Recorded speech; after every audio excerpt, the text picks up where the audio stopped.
Here we are.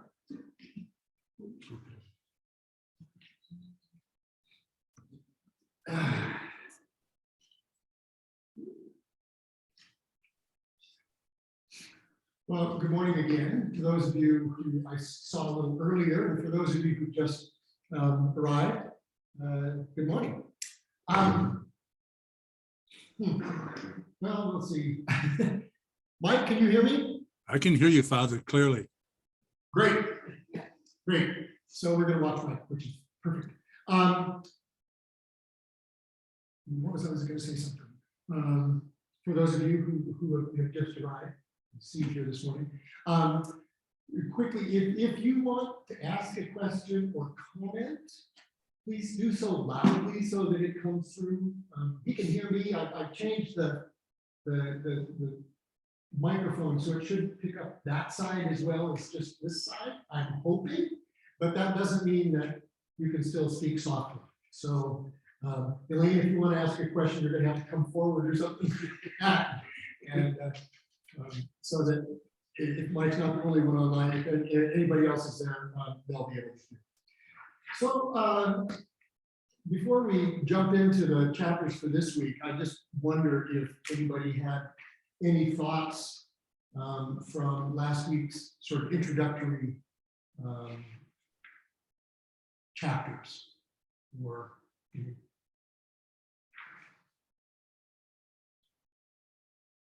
doesn't look like it. Okay, so again, I don't want to presume that everybody has read it all, or they remember everything that they read last Sunday. And so that's fine. So we'll go through this and sort of do a little bit of a reminder, and it's a reminder for me too. But if there was something in any of these sections as we're going through, before we get to quote the discussion questions, you know, just jump up. Well, speak up. You don't need to jump and go ahead and ask. And I'll try and keep my eye on the participants from afar, so that I can see if a hand goes up. There we go. So he begins this 6th chapter, beginning a friendship with God, with this quotation that I just thought was really helpful for the start. Is the way you think about friendships can help you think about and deepen your relationship with God. Anybody else find that provocative or surprising? I'm seeing some heads go up and down. I actually heard that a few years back. Speak up. Okay, I said I've actually heard that a few years back, and at that point, it's really provocative. But I've also used it to guide me all along the way. Like, well, you know, is this how much you'd be talking to a friend and listening to a friend? And so I think it's very helpful. Mike, did you hear that? Quietly, but yes, I heard some of it. Okay, all right. So, One thing that helped me is thinking about, I love my own father. I mean, he was the greatest, everyone loved him. I a lot of times think of God when I think of my father. You know, that helps me more than friendship. So, and in another way too, my stepmother she was just a devout Christian, and she told me about asking for things too. She said, when you ask your father for something as a child, you know, like a bicycle or something, you're not going to always get it. But, and that's the way I think of God too. You can ask him for things, not material things, but asking for things. And that doesn't mean you're always going to get it. Your father wouldn't always give it to you. So that's the way I kind of read it. we'll get to that in a minute. Yeah. I just like I say, I found this pretty provocative. My spiritual director is a Jesuit, and at one point he said, you know, think of having, you think you could live her life, Jesus is a friend. And I thought, when I read this, I thought, okay, which one of them told the other one? Because my spiritual director is a Jesuit. And I said, I don't know if I said this last time, I said, do you know this guy? He says, I've heard of him. Jesuits were tighter than that. So in the mode of being a friend, and then he goes through these ways of how do you express friendship? What are the ways that you live out a friendship? And so he does this in this chapter, several ways. And the first one is, you spend time with your friends. And sometimes you have to block out time. And you need to do the same for God and let God do that for you. And then when he asked the provocative question, how much time are you willing to spend with God? And that can be guilt-inducing, but I don't think he meant that. But he did ask that question, he raised a good question. Well, you say Jesus is your best friend, how much time do you spend with him? Oh. But so he muses on that a bit. And again, if you have comments to throw in, please do. And then he notes that when you're a friend with someone, you want to learn about them. And I thought that is relating that to a romantic interest.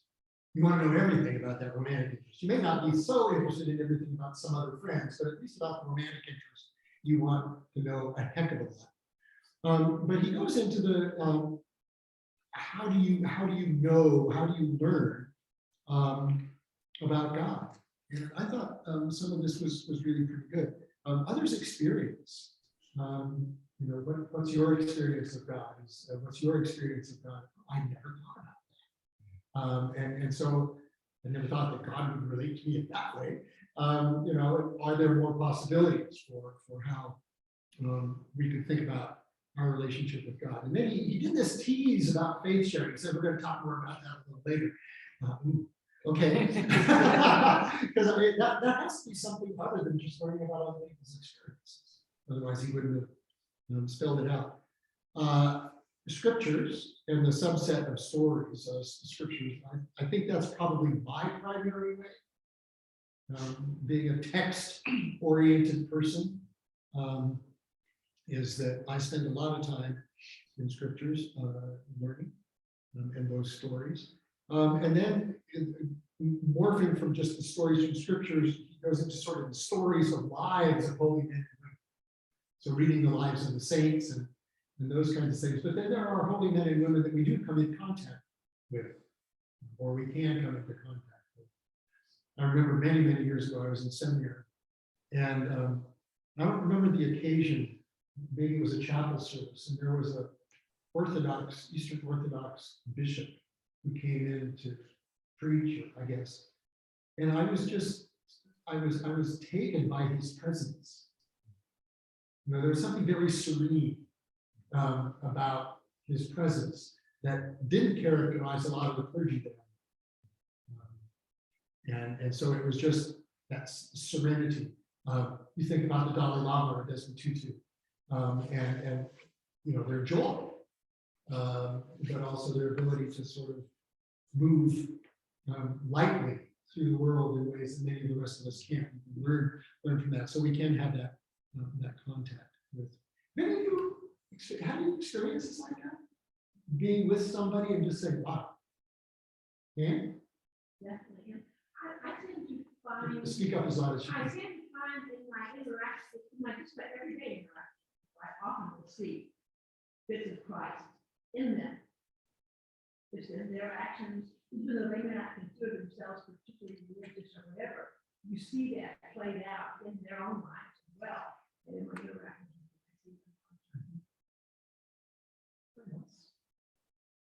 Father, when I, a couple of times at the convention, when I've been next to Bishop Kim, I find her to be a holy woman.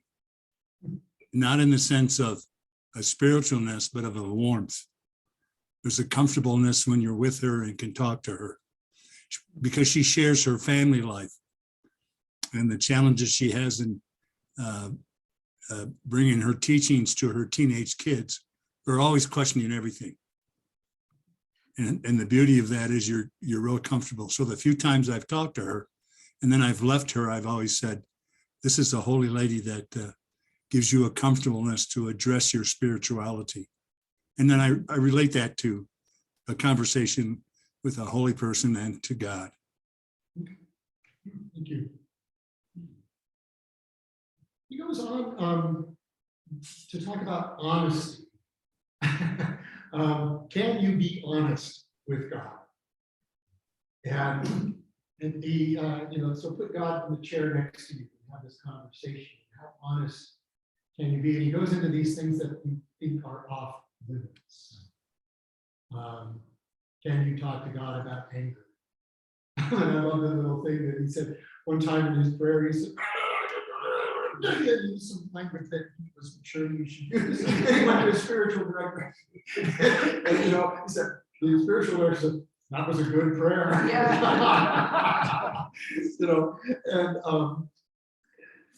Yeah. So anger and then sadness.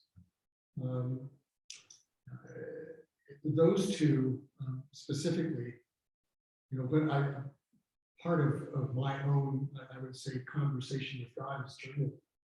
And there are some times I think, no, I'm not gonna write that down. Like, who's gonna see it? God doesn't already know that. So why am I don't, is it I'm afraid to see it on paper? And then of course he concludes the chapter on this with sexual desire. Can you talk to God about that? And again, is that off limits? And if God created us as whole human beings for relationships, and that particular expression of our relationship, that's just part of it. So can we not talk about that? So good questions. Thoughts? Anybody have any?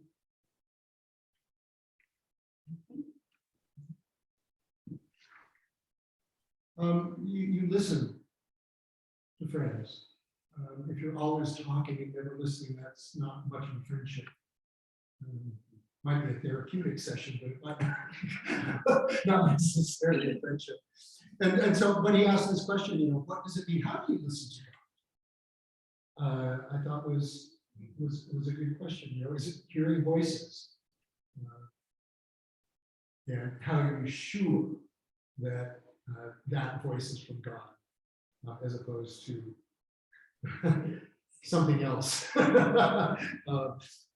I think it sort of gets to this in these last two bullet points. But is it consistent? Is what you think you're hearing consistent with what you know about God? Is it intuition? Just this is what I feel driven to, called to.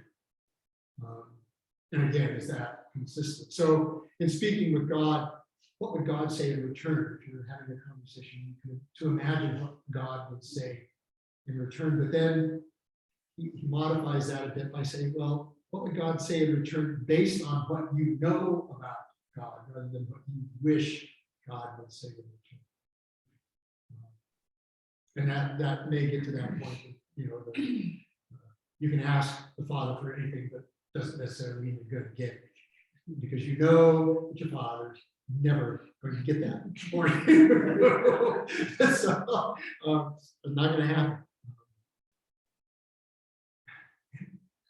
I know that this is kind of a challenging question to respond to, but have any of you? Father, I have a cute story on voices. Go.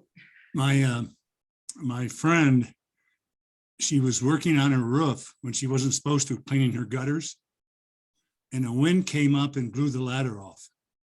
So she couldn't get down. So she's sitting on her roof, and in front of her house is this big tree that covers the whole front of the house. All you can see is the tree, and it's in the summer, so it's all leaved up, so you can't really see her house.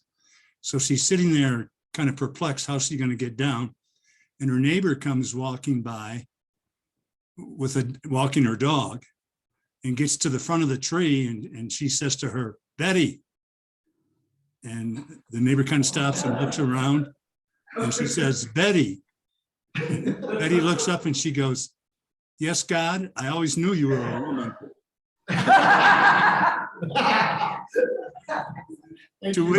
To which she replied, I'm not God, I'm stuck on the roof, get over here and get the ladder so I can get down.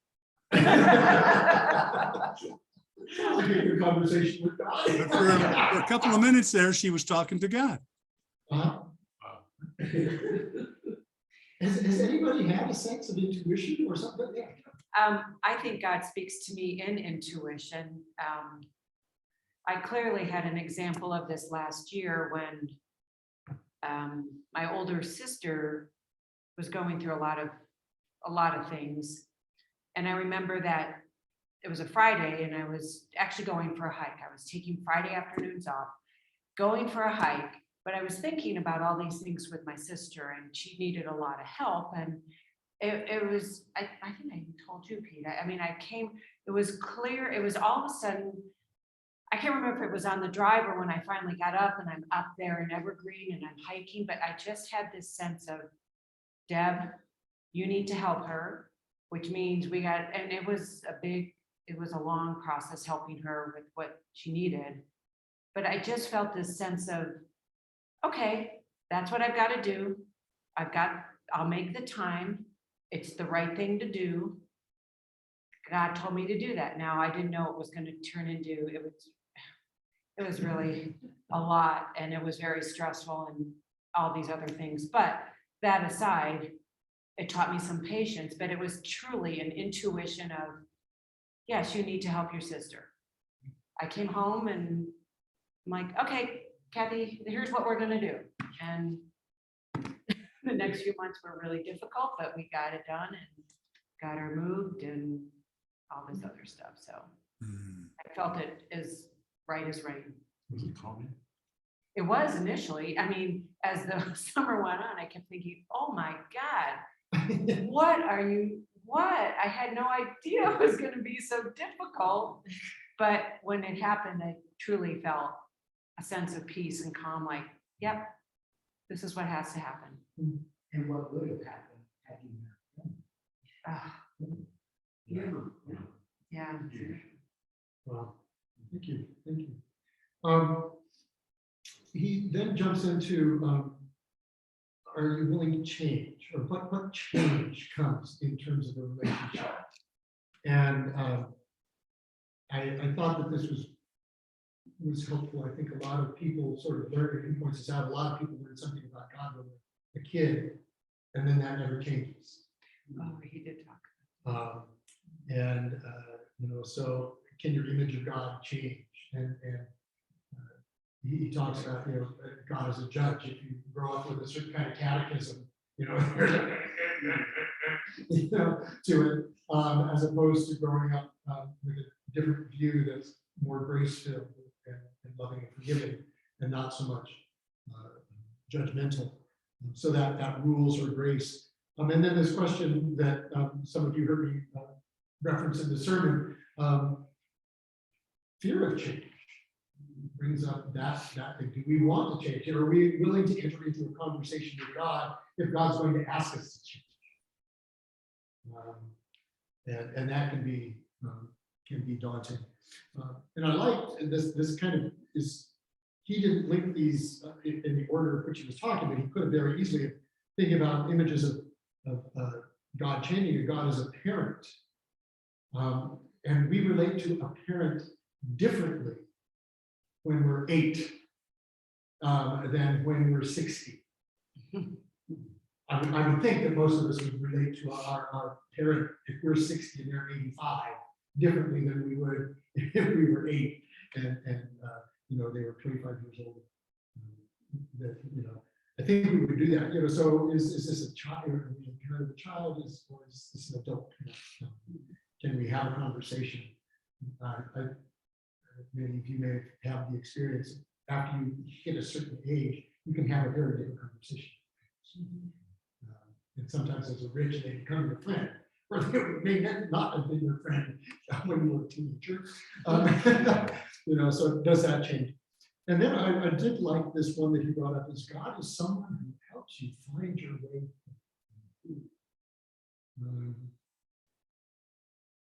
Like a fun image to sort of play with. So, any thoughts on that before? Hey, Gary, going back to the previous screen where you talked about voices and intuition, where you said consistency. Can you elaborate a little bit?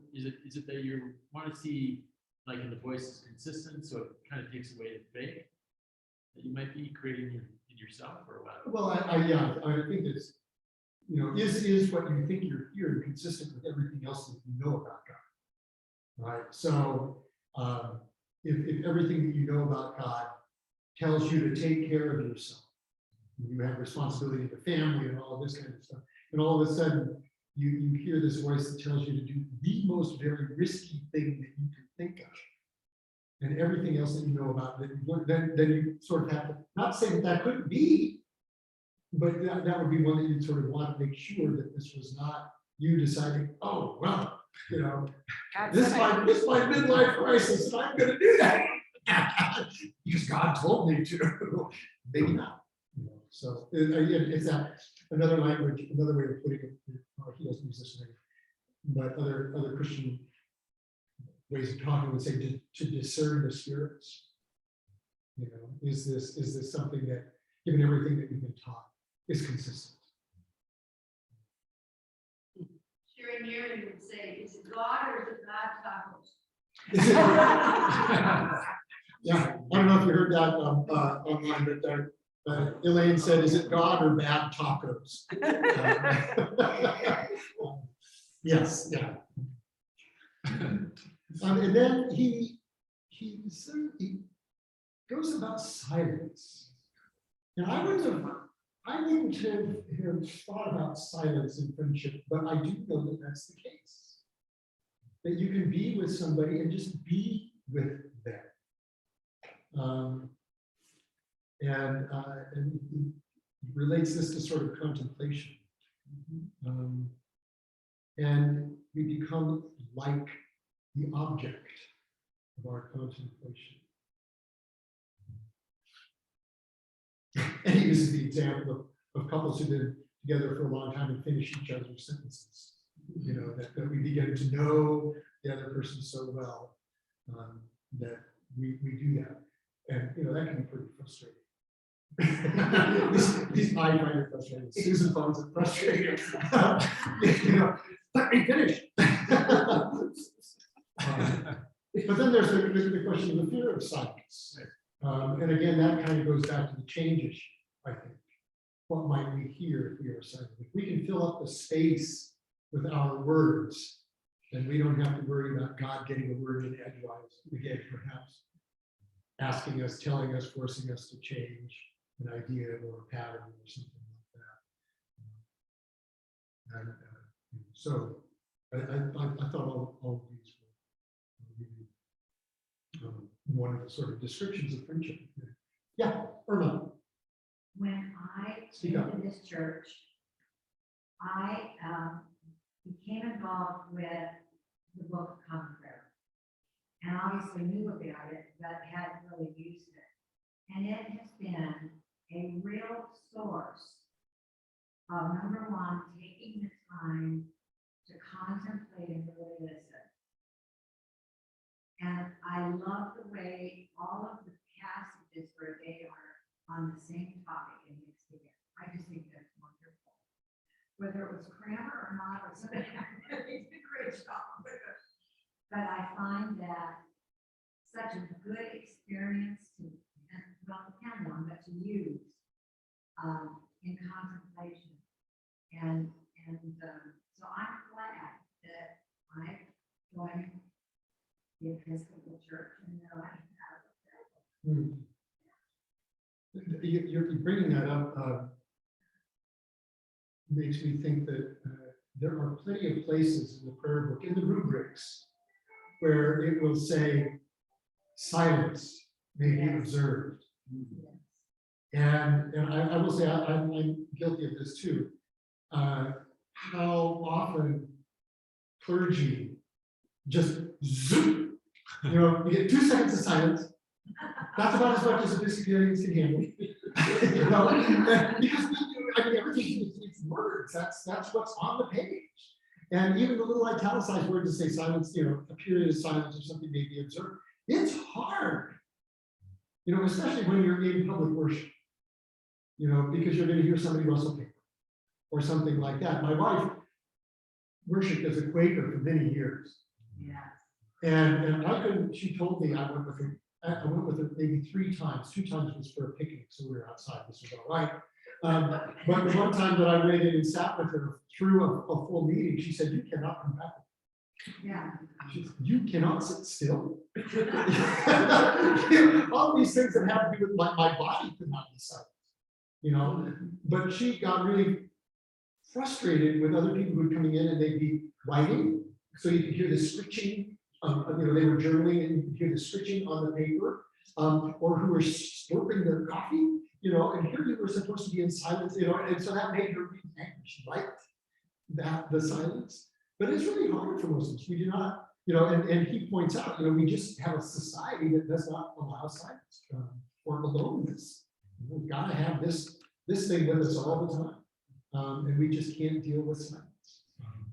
So I thought that was really good. Go ahead. I was just gonna say, I was in a church once, it was the church I belonged to, and for Lent, the interim rector told us that we were very intentional when we should observe the silences. And so after the sermon, or places like that, we were like 2 minutes of silence. And initially, it was people got kind of funny, but really, these 2 minutes really quite common.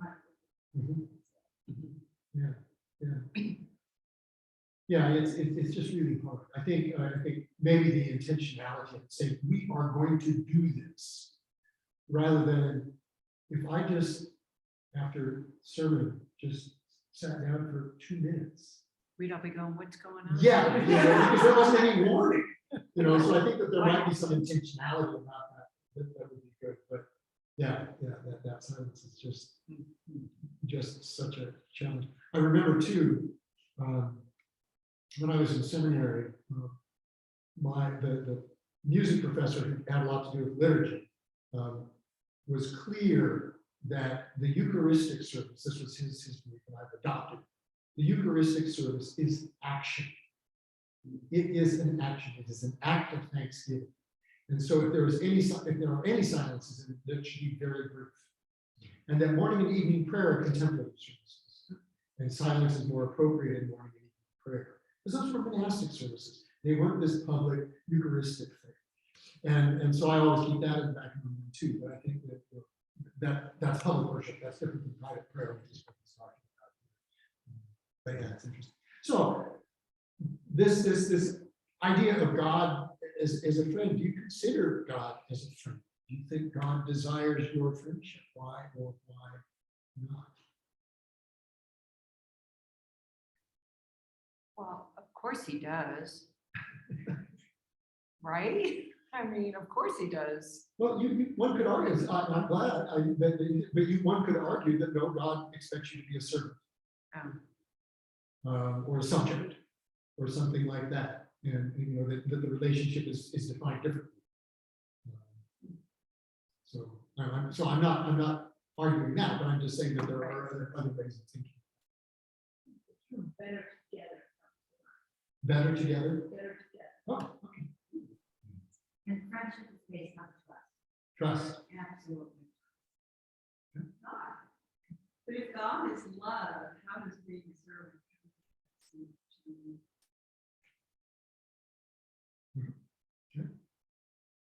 Yeah, and Jesus says, "No longer do I call you my servant, I call you my friends," because a slave does not know. So there is that. But if we do this all the time, talk about Christ as King, can't unless you're another member of royalty. It's hard to be a friend with your king. That's one of the phrases to, the Roman times in which Jesus lived, that there were specific rules that operated as kings, and as King Herod. Yep. And I just kind of, what's over that? Well, I'm not arguing against Mark, not at all. I'm just saying that I think that there are a lot of folks, and there could be some of us in this room, who would not see friendship with God as being the primary definition of their relationship. And yet, if you look at the word servant and take it out of our, Western version of, slave / underling, that's our dirty jobs we don't want to do. And if you think of it as serving in love, we talk about Christ as being a humble servant. Yeah. He didn't do it because he's low on the totem pole. Right. He did it out of love. And so I think, we can still, I think that we can see God as friend and still see him as king, to whom we respond with service because he first loved us, as opposed to, because we're peons or because we have to. I don't think that any one image is the only image that we could use to help define that relationship. At the end of the services, one that we just did and the one that we will do, the deacon says, bow down before the Lord. That's not I something don't that. like having to say that, by the way. But that's a definition of a relationship. And it's not the only one. It's not the only one, but it is. And so, anyway, he's talking here about this friendship. So he then sort of asked this question, mind what we know about human relationships for ways to understand our relationship with God. If you think about human relationships, does that work for you? Is that helpful to think about how you might enter into a prayerful relationship with God? To think about how do you relate to other folks. Gonna leave that one with you to ponder, talk about on your way home. Then we move into chapter 7, and now we're getting into particular kinds of prayer. And I love this everyone until petitionary prayer. So petitionary is asking, it's prayers of asking for yourself. And he says, is this an insult to God? To ask God for your own stuff, your own needs, and I think the insult piece is the implication that God doesn't know this. I have to ask God, so that God knows what. But he raises the question, is it an insult? And then he goes into this short history of petitionary prayer. And I found that actually to be pretty helpful.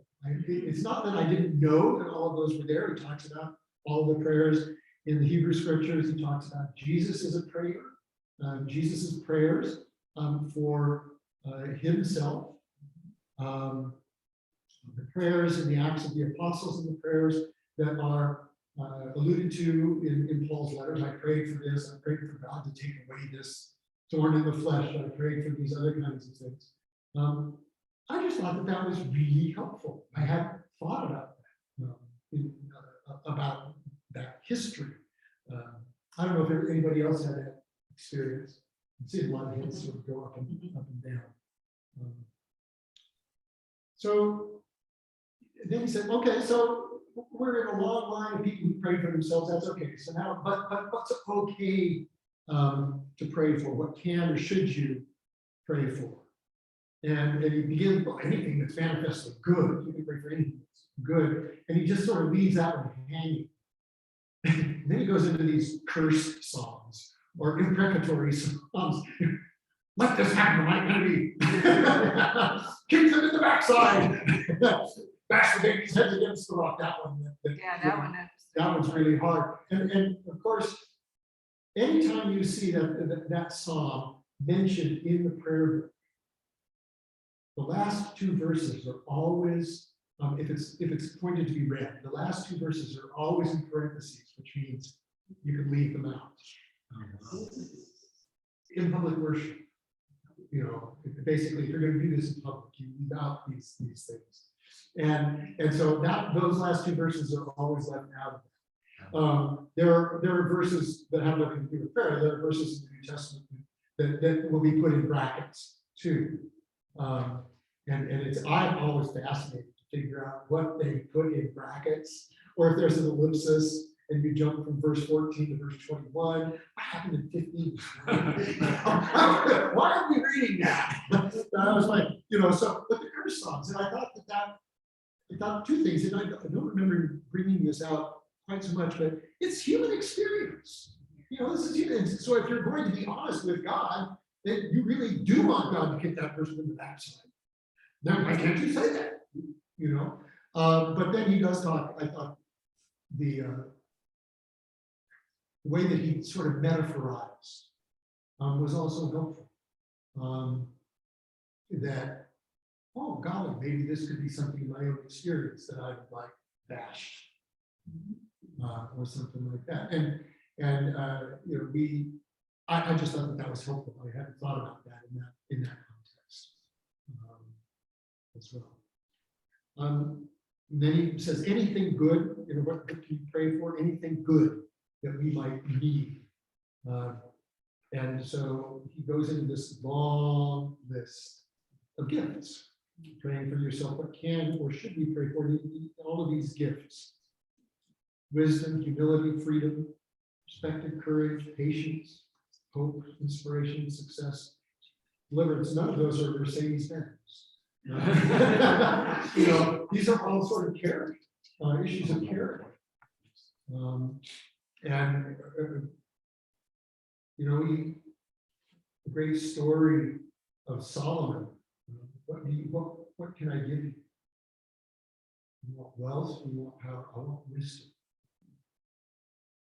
And how Solomon was commended for that particular request for character, an issue of character rather than something material, like if you consider power material.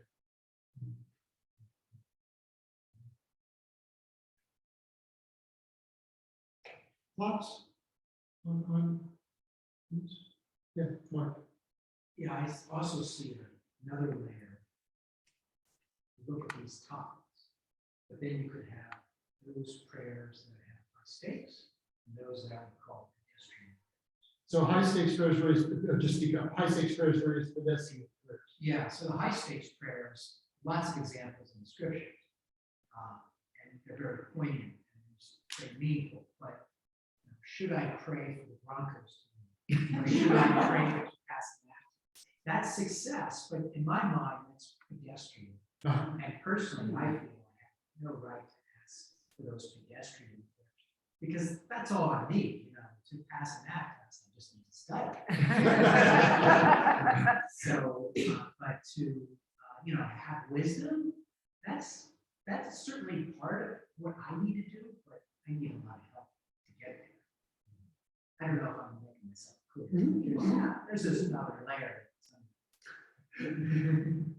I remember 7 or 8 years ago, one of the times the Broncos went to the Super Bowl, maybe the last one they won. How long ago was that? 5 or 6, Peyton 7? Manning. That was Yeah, it was It's the Old Old Testament. Testament. Anyway, I was attending the cathedral, and somebody at some point in the cathedral's history had gifted them a chasuble that was in Broncos colors. No one was wearing it, they just had it displayed. So there you go. I guess somebody thought that it was appropriate to pray for the Broncos' success. In the Great Thanksgiving, I don't know. That was a lot of fun. And so, answered prayer. What happens if your prayer is answered as you wish? So you pray for the Broncos to win, and they win. What should you do? But let's I like the part where he talked about gratitude and paying it forward. I thought that was, if something does happen, pay it forward, and it doesn't have to be a big thing, but just show your gratitude to God in that way. That was the one that meant something to me, Okay. because I never thought about that, I just thought I liked it. Sure. This sounds very mundane, but it's what happens in my garden, and maybe pedestrian. I do I work with Sally on our funeral home, and we had a funeral almost every 2 weeks. 4 in the last 5. Oh, Yeah. and I lost an earring anyway, and so I've had it, and it's an earring of a set that Wally got me in the Martin's and it was important, but I couldn't find it for a long time. I walked into the chapel yesterday with the candlesticks for the day, and there was the earring on the Oh, yeah, I thank God and I praise God. And it needs to be just me, but it's important to me. Yeah. Well, I think, we haven't been doing it since COVID, passing the plate, although people can come up and drop things in the offering box. But I think for many of us, we've begun to think about the passing of the plate is when you put your pledge. Yeah. And sometimes something you might throw in whatever's in your pocket. But, there's a strong tradition in the Bible about thank offerings. So that's in some respects, I'm thankful for what I've received. I asked for prayer, now I'm thanking, One of the other ones that we don't talk about much is alms. That used to be one of the offertory sentences was our alms, I say alms and oblations. But what are alms? Those are what you give to the poor. The alms boxes and those kinds of, we don't talk about those. I think most people think about that's when I put my check in, it's my pledge. We didn't bring this up when we were talking about Islam, when we were doing the thing with Bishop Epstein. But one of the 5 pillars of Islam is zakat, charity. And it's 2.5% of your assets once a year go to charity. And if you go into a mosque, you'll see that there are 2 slots for money. One is zakat, and the other one is for carrying on the business of the mosque. So the 2.5% is just charity. It's not to pay the light bill. That's the other slot. And again, I thought that when I learned that, it was sort of, whoa, it was just wonderful to think about that. And lots of churches, more so, I think, among Catholic churches than Episcopal, would have 4 boxes, right? Where you would put in money for the poor. That's different than the money that would go to support the ongoing life of the church. So, but that's a different way of thinking about offerings. But your point of showing gratitude, a thank offering might be that, or sharing your joy. All of these various ways of what happens when your prayer is answered. I like to savor it. Just that just feels good. Thank God that, but share your joy.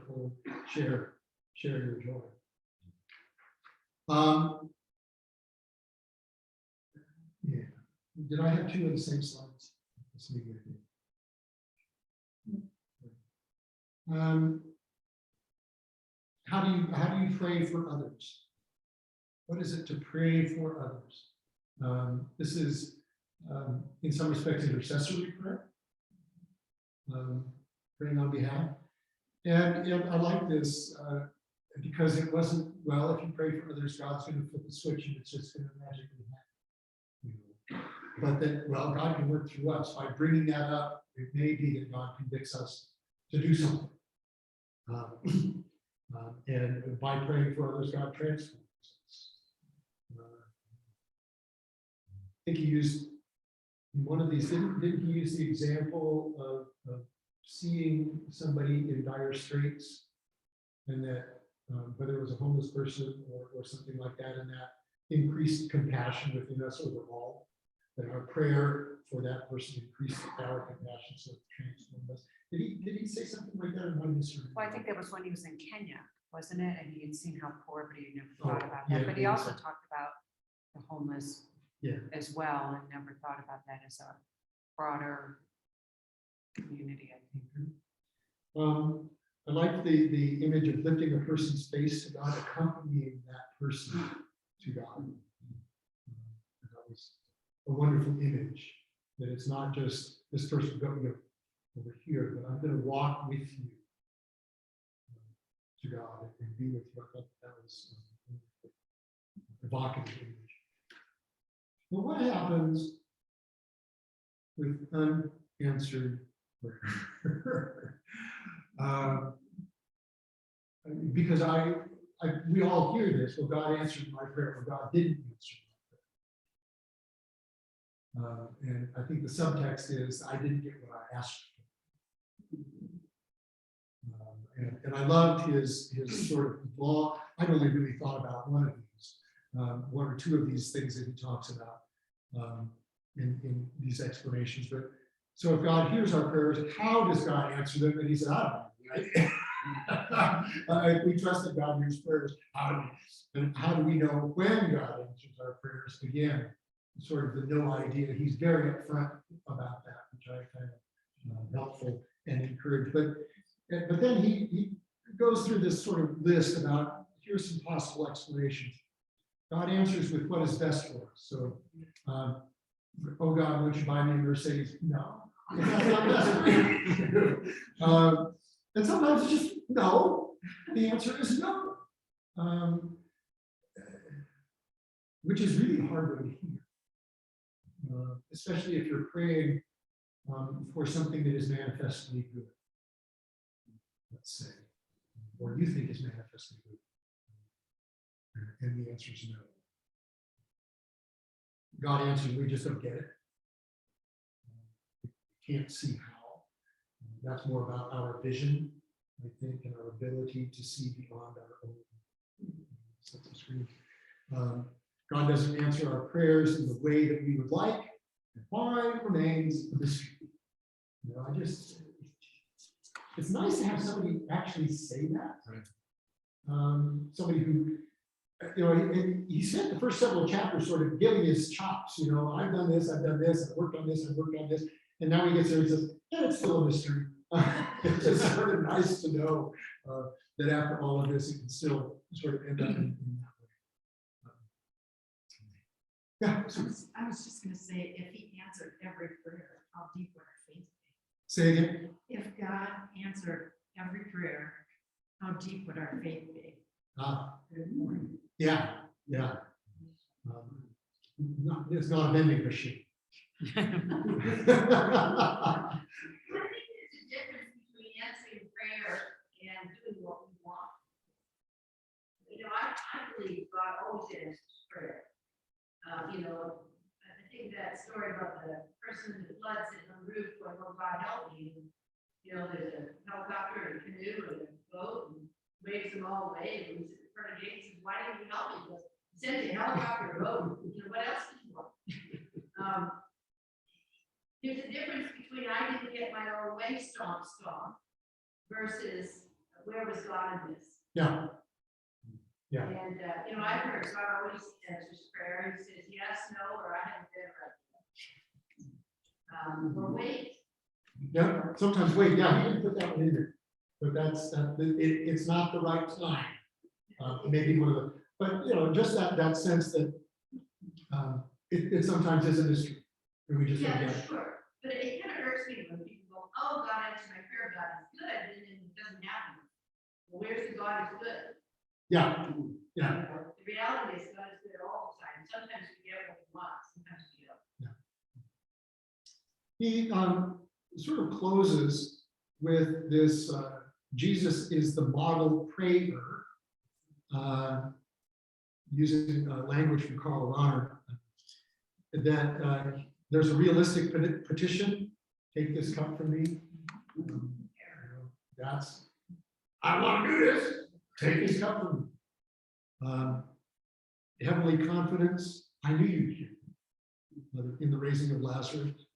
And then unconditional submission, not my will, but yours. This sort of a way of approaching prayer as Jesus did. So this is a realistic request. May or may not be answered. I knew you'd hear me, confidence and submission. So we shouldn't ask God for help. Have you ever felt that? Heads going up and down. Some heads going back and forth. Yeah. I think the pedestrian prayer probably, when you think about the pedestrian prayers, that might be one of those ones where you say, I don't think so. And then the big ones, maybe more so. Does this, just after reading this chapter, are you more comfortable asking for help?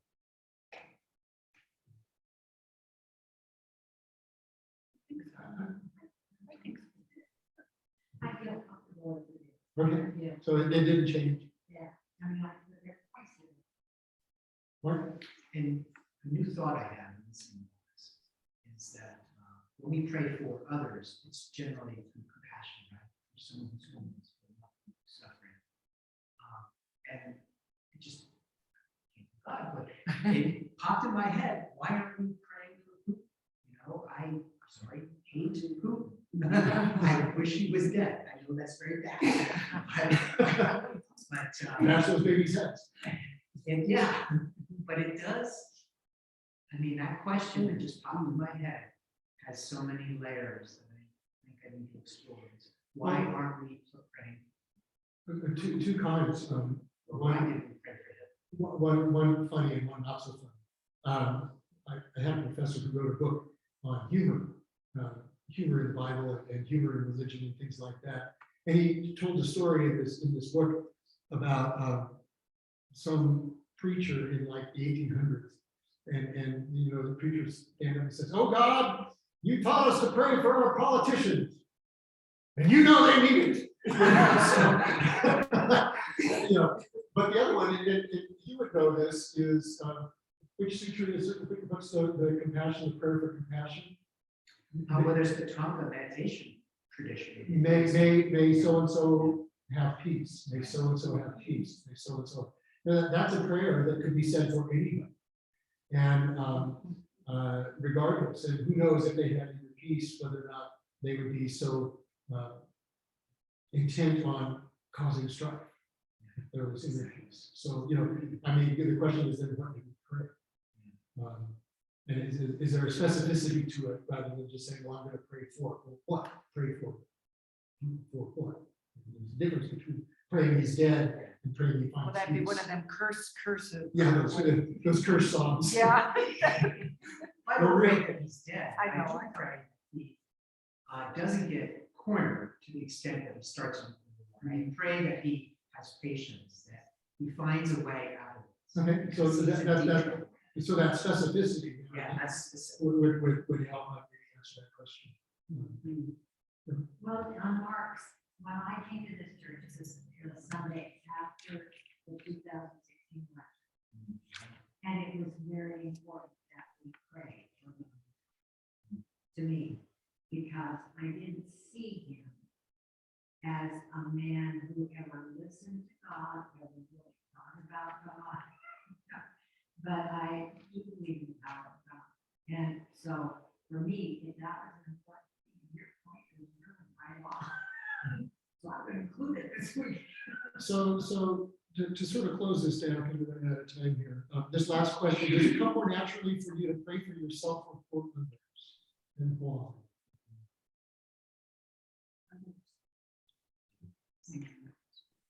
Yeah, that's for me too. And I think that question of why is worth spending some time on. Why is it more natural for us or more easy for us to pray for others than for ourselves? We've been taught that self-prayer is so selfish. we can't do it. Nadine, you're looking thoughtful. I don't know, I was just thinking that when I agree with that, it seems easier to pray for others, but on the other hand, when I pray for myself, it's generally for, you know, a better attitude of compassion, you know, that sort of thing, more patience, it's for gifts that I guess would benefit outside of me, maybe more than myself. Mhm. Yeah, we talked about this earlier in one of the earlier chapters about transformation. You know, you know, I think, and this gets to some of the things that you said, I think that a lot of times, if I'm praying for myself, it's praying for transformation, whether it's becoming more compassionate or something like that. But I loved his list of all of those things, all of those good things, whether it's wisdom or generosity or inspiration and all of that. You know, oh, I can start praying for those. Those are kind of cool. So next week, chapters 8 and 9. Again, we're still in the roughly 60 pages, but it reads really fast, you know, which is great. And I found that it's not only easy to read, but it's always provided. So that's what we'll do. So thank you. Look forward to seeing you next time. Common questions? Thanks, Gary. Awesome. So Mark, that was really, I like that. I thought about that. It is funny. When I heard it. You know.